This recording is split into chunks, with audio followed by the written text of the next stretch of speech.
Dullmen's Club is a place in cyberspace where dull men can hang out and share their experiences with fellow dull men and women that appreciate dull men. People join the Dullmen's Club because they appreciate the ordinary, they like what we're doing, they get a certain satisfaction. It's a sanctuary for them.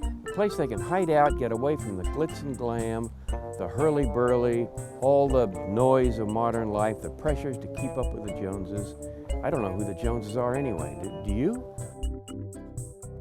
A while back we realized that there are a lot of things around us, everyday things, mundane things some people think are boring, but we started looking at them more carefully. Things like airport luggage carousels, large number of appreciation societies, collections and museums of very ordinary objects. So we formed the Dullmen's Club, where we can share our experiences of how we enjoy these items.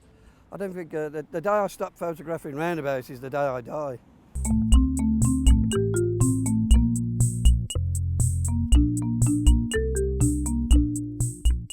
This roundabout, it's the first thing that strikes you as you enter this beautiful village of Otford. And I got a tingle of excitement as soon as I saw this roundabout and saw that there was a duck pond. I've never seen a duck pond on a roundabout. As I drew up to this beautiful village of Otford, straight away this roundabout greets you, and I was tingling all over at the beauty of it. The whole point of a roundabout is they're so expressive. You can put anything on a roundabout. I've seen statues, fountains, windmills, duck ponds now, which just sums up roundabouts, how beautiful they are and how expressive they are. I'm quite thrilled to be here, to be honest, to sit here in this beautiful English setting. Quite beautiful. I like to see a roundabout as an oasis on a sea of tarmac. I think they lift our sagging spirits on long, tiresome journeys. There are certain things that our society frown upon, if you like, with what people do on roundabouts. Fellow roundabout spotters actually made love on a roundabout, and he wanted to start his own little splinter group called Bonking Bouters, and we nearly expelled that guy, but we took it in a good light. He doesn't do it anymore, if you like. But to define a roundabout, really, beauty is in the eye of the beholder. Some people go for picturesque roundabouts, like the one I'm sitting on, where it's a splash of colour or flowers. We call those titchmarshes, which is an island in full bloom. I think as a roundabout enthusiast, I see myself as an artist. I like to capture a slice of English life that nobody else would bother with. One thing I like to do when I come to London is to go to what I understand is the United Kingdom's longest escalator. It's the escalator at the Angel Tube Station.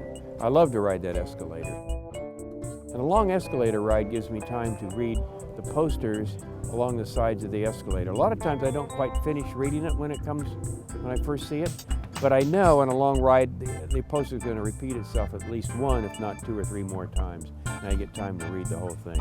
There's a phone number there, I even get time to copy it down. I love the Angel Tube escalator ride.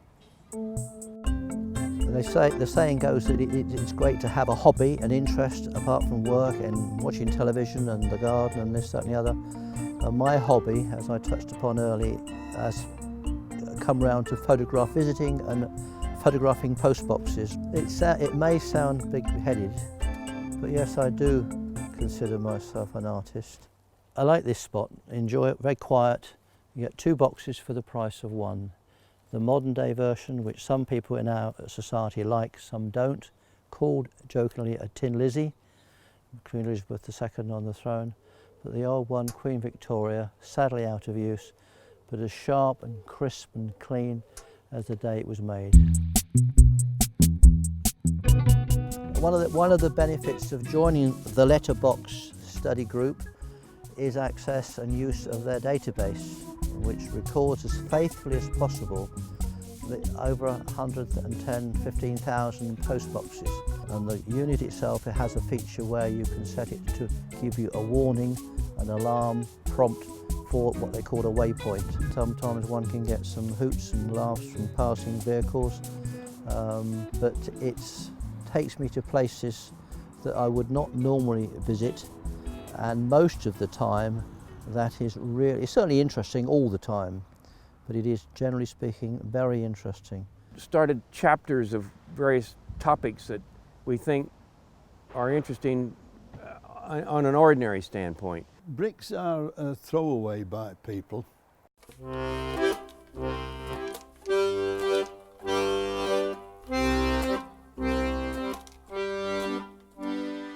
Shame really that bricks,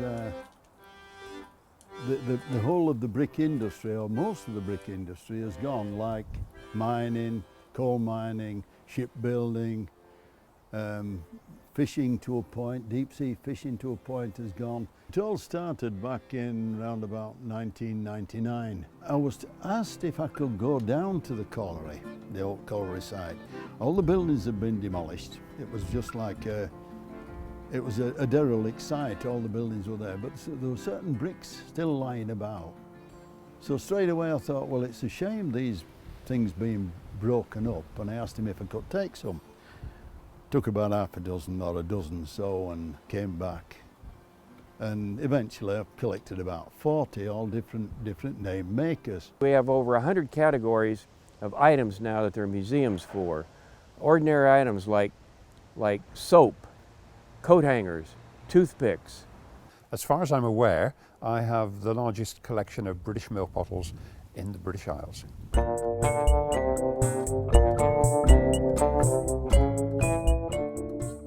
If there was ever a bottle or something different, I was the one that found it and took it home. And I was walking on the Brecon Beacons up Pen y Fan and stumbled across an old milk bottle from the 1950s in the bracken.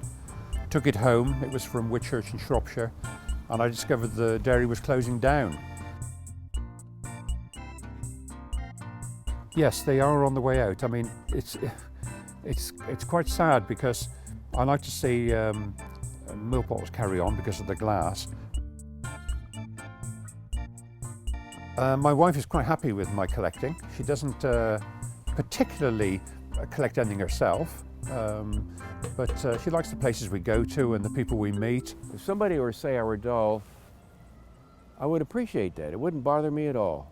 I take it as a compliment, actually. Park benches are one of the most wonderful things we have all around the world in today's life. I don't mind traveling to an exciting city like Paris, London, New York, as long as I know where there are park benches to sit on. I love park benches. They're so wonderful, they're everywhere. I can go anywhere in the world. I can have a dull life in these places. I'm in London now at a wonderful park bench here in Cleveland Square. You know, Cleveland Square is not really a square, it's actually a trapezoid. A lot of the squares in London are not squares. Sloane Square is a rectangle, Eaton Square is a rectangle, Cadogan Square is a rectangle, Grosvenor Square is not a square, it's an oval. We think there's another way to live, and that's just have a more ordinary life. Celebrate the ordinary is what we like to do. So we formed the Dull Men's Club with a subtitle, Celebrate the Ordinary. And we find there's a lot of joy in just sitting on a park bench, for example, like here in this beautiful park right in the middle of London. Mainly, it's men who are collectors and have these hobbies. I don't want to generalise women here, but I think women are more into their soaps, which I personally find boring. You can't see a woman collecting bricks, can you, really? I think it's a bloke thing, yeah, it's a bloke thing. My wife of just over 41 or 42 years is very, very supportive of what I do. I wouldn't say she enjoys it as much as I do, but as we go around the country following our favourite musical Blood Brothers, we just love it to bits, over 80 times at the moment. Where we stay, there's invariably a post box or 2 or 3 in New Town, New Village, and she often comes with me while we're watching and looking for post boxes. My ex-wife hated the fact that I was a roundabout spotter, and in the end she left me. But I don't mind that because I can go out now roundabout spotting whenever I want. I don't have any quarrels over that. So that's the positive side of things about that. Hi there, you look good. There you go, great, good job.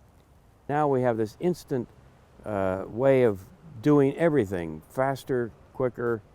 But there are some things coming along that are blessings, really, along with all this fast-paced life. You wonder if they've got to the limit, but they haven't, have they? They haven't got to the limit because they bring out something every week, something different every week. I suppose when you get to my age, which is no great age with the way people live nowadays, but you try and do things a little differently. I'm computer literate to a certain extent, and I think emails are great because you can keep in touch with people around the world, and you can just send them a little silly or a note or something. You don't have to say a lot, but it's a contact that you might not have bothered with. So that helps with friends and relations. I'm sure I spend more time playing on the computer than I do out in the field, and that is silly. The different qualities of bricks and the different colours. They've all got their own different sort of character. And yes, I think there is some. I think there is something different about bricks. I could add it as well, probably. When you paint, if you painted at home, look, there's paint tiers here. I could have a field day. I mean, it's an antique. It's special. It's lovely, but no one seems to have tried a bit of special TLC. Every dairy had vivid 3-coloured pictures, and they were on the heavy 16 to 18 ounce United Glass bottles. It would cost a lot to print if you went more than one colour.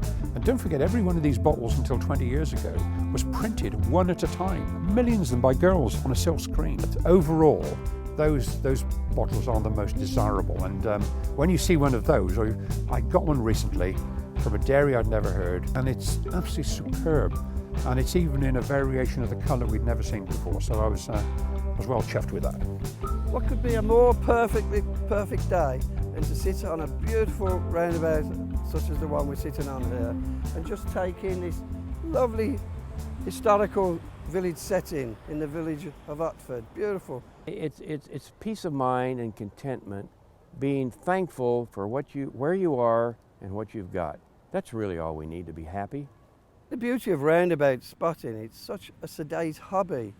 You can take time and reflect on life. It's got a certain zen quality to it.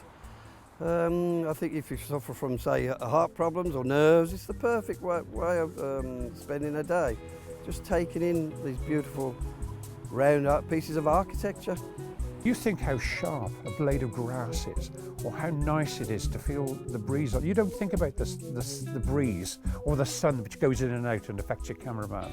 You don't think about black grass or pebbles or shells in there you've hidden for the grandchildren. But if you just stop dead and put your arms around a tree, daft or dull as it may seem, it makes life just a little bit more happy. People often ask us, is this Dull Men's Club, is it a movement? No, it's not a movement. We like to stay put. People also ask us, is the Dull Men's Club one of these 12-step programs? No. 12-step programs try to get people to change their behavior. The Dull Men's Club is a 2-step program. We admit we're dull, and we're going to keep it that way.